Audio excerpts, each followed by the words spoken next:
just want to ask you about something you said last week. Last week you were pretty insistent that you believed that the president's attorneys did the right thing. Do you still believe that?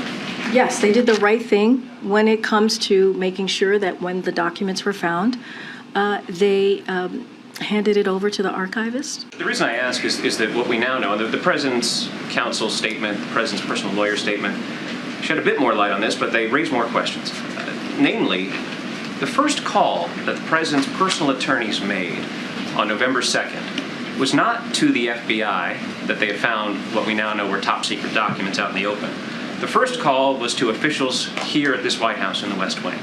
How is that the right thing? Isn't that the right thing when you see something, if you're a lawyer and you don't have a security clearance and you see a classified document, shouldn't you call the Justice Department's National Security Office right away? Again, I'm going to refer you to the White House counsel's office. That is something for them to answer. That it was about a half hour, but let me widen out.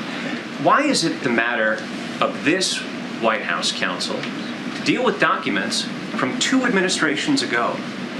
We're not talking about presidential records from this White House. Why is this White House counsel involved in this matter at all?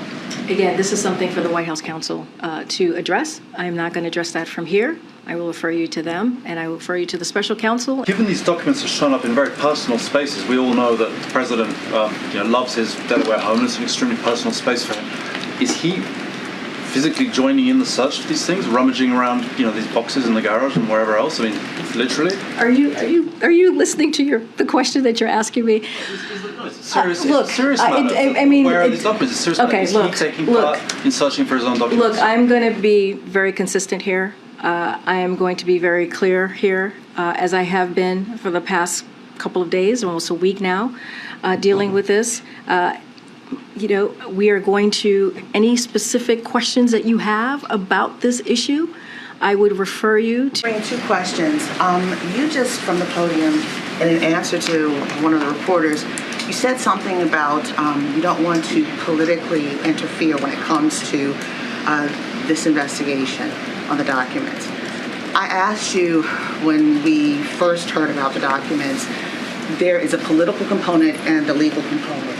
But can you expound upon what you don't want to interfere on politically? Because many pundits, many lawyers, many politicians are saying that this is also an issue that could prohibit a lot of work in this with the 118th Congress, a lot of work for the American people in this moment. Could you expound on what you were talking about?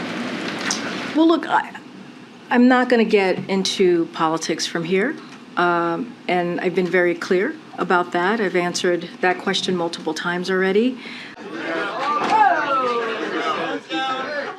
Wow! Such a quiet day, nothing going on here. Come on, guys, stand. Please, right here. Yeah, please flank me. I love it. Good afternoon, everybody. Come on, there's a lot of people here. Good afternoon, everybody. Okay, so as you can all see, we have a, I almost went pro, but being 5'2", 5'3", didn't make it happen. But there's this great video of me and Sue Bird, an amazing icon in the WNBA. You should check that out. But anyway, I'm going to let you guys take over. Thank you. Thanks. Thank you so much. No questions, Karine? It's up to them. No, as you can imagine, they have a tight schedule.